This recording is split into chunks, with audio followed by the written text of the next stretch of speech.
Hello there everyone and welcome to another edition of Lydia's Crafty Corner over at the Alter News YouTube channel. So today I'll be sharing with you how to create like a faux cover plate look with singular dies. The first one was the card that I'm going to be sharing in the video, and then we'll take a closer look at the other two at the end. I got too excited, so I did make more than one. So I'm going to be using the rose filament die from Alter New. This is one of my favourite die sets of all time and it is just so beautiful. So this is all the 6 dies that you get in the set. I am going to be using the beautiful wood grain paper from Alter New as well. This is the white one. There are other colours available, but this one is particularly beautiful. I'm going to use one of the larger dies from the rose filament set. There are 6, as I said before, so you can really play around to create a beautiful dimension and different looks using the different ones that you use. So I've popped it into place on my layer and I'm just going to run this through my die cutting machine. You are going to want to keep every single piece of this that you've just cut out, all the ones that have come off the side and everything like that. You aren't actually going to use all of them, but it's better just to have them all in one little neat pile and then use the ones that you need and then get rid of all the excess ones later on. And so this is the bit that we've cut out. Because we had it hanging over the side of the layer, it didn't cut all of it, but that is just exactly how we need it. I'm then going to pop my next one into place. I have removed all of the other pieces from the one that we've just done before. So I'm running this through.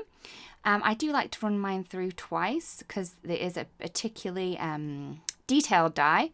So that's why I am doing it twice. So I'm just going to run that through. Again, I'm just going to take all of the bits that have just been cut and pop them in a nice little pile. So you are actually going to just need the outlines of these. So the middle piece you will not need, but it's like I say, it's always to be better safe than sorry. So I'm just going to pop them all into a pile. So I'm going to add a third rose on to this layer. I wasn't quite sure which one to use, so again I have just swapped it out and I found one that I think works a little bit better than the one before.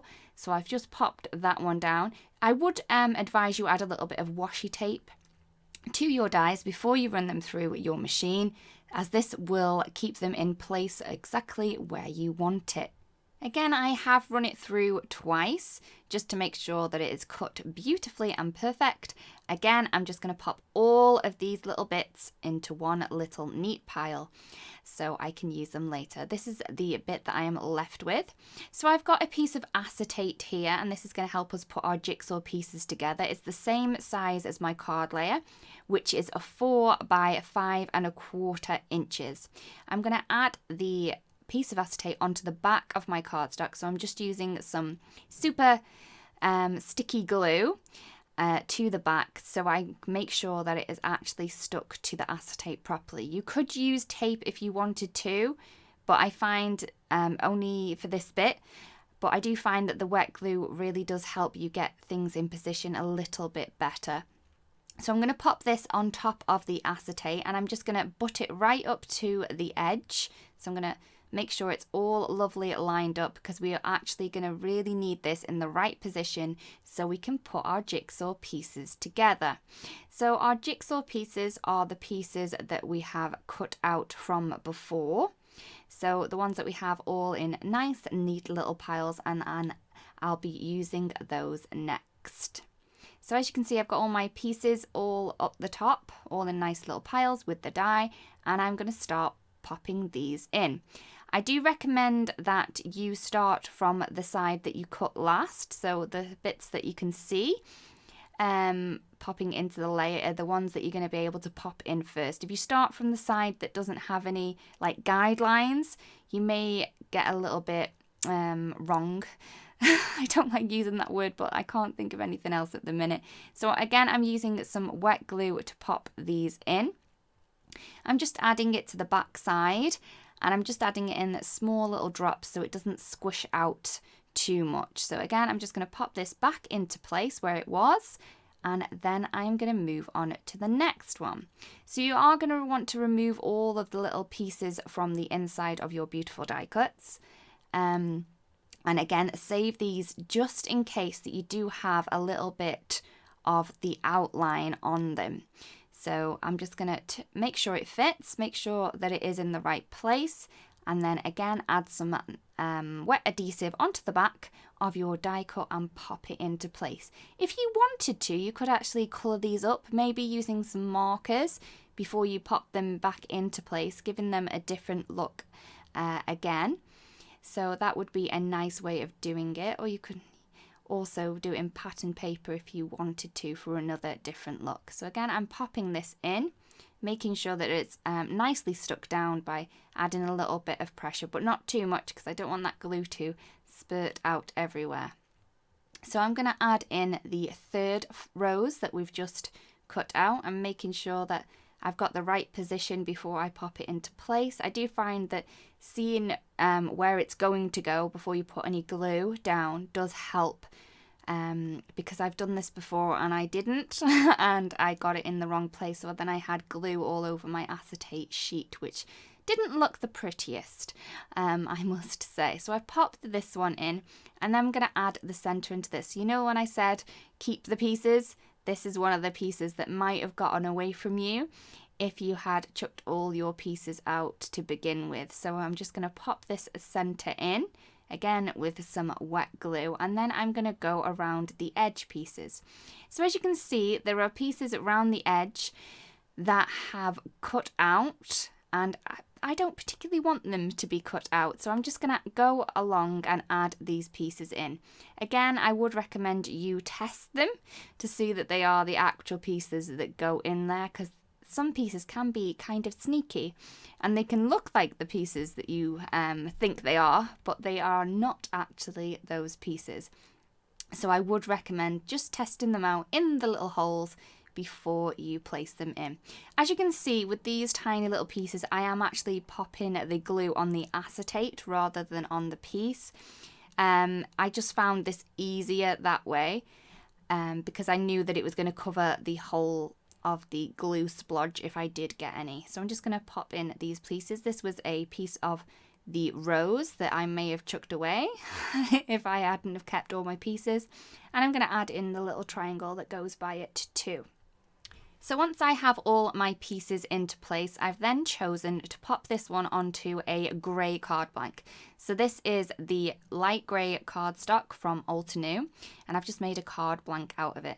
So I've just flipped my piece over and I'm just gluing onto the acetate bit, and I'm adding the glue where the pieces are over it. So you don't want to pop it in where you can see through the acetate, because that would leave a nasty glue spot that you could actually see.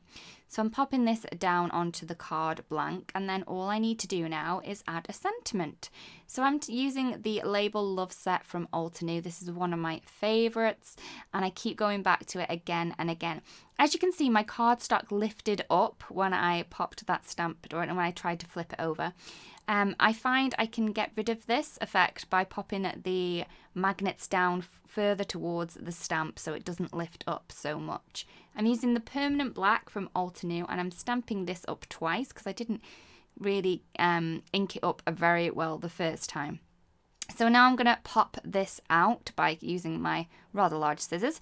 I would suggest using large scissors when cutting long straight lines like this, because it does help keep your lines pretty straight. And I don't think I could look any more awkward cutting this out, so I'm really sorry. I wanted a little bit more interest to the background, so I'm just taking a piece of black cotton thread. This is just normal cotton thread that you can get from many places, and I'm just making it look pretty. So I'm rolling it down and then I'm tucking my edges in. I do like my edges tucked in to the center where the sentiment is actually going to cover it up so they're not poking out anywhere. So I've added some foam tape onto the back of the sentiment before placing down, and this will keep the fibers trapped.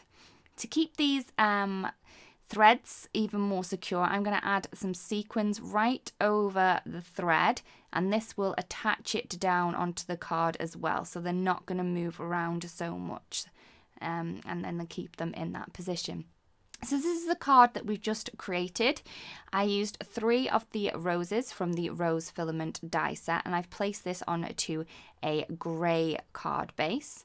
This next one I created, I used 3, but I've used it in a different layout. I've used it along the long side. So you could add it onto a long card or a portrait card or a landscape card. No matter which way you do it, it's going to look really pretty. So this was on blush cardstock using blush ink for the sentiment, and this one is on some parchment cardstock, and I've used sand dunes for the sentiment. Again, I've used a lot more roses on this one. You could actually cover the whole sheet if you wanted to, but I fancied just leaving it like that because I thought it looked rather pretty. So this is the card that we've created in the video, and these are the ones that I created afterwards because I got a little bit excited and I really like the technique. So thank you so much for watching. I really hope you like it. If you do like the videos, we would love you if you subscribe to our channel so you don't miss out on any other videos, and there are a link to more videos here too. Also, you can subscribe to our channel by clicking our little avatar. Thank you very much for watching, and I'll see you again soon. Goodbye.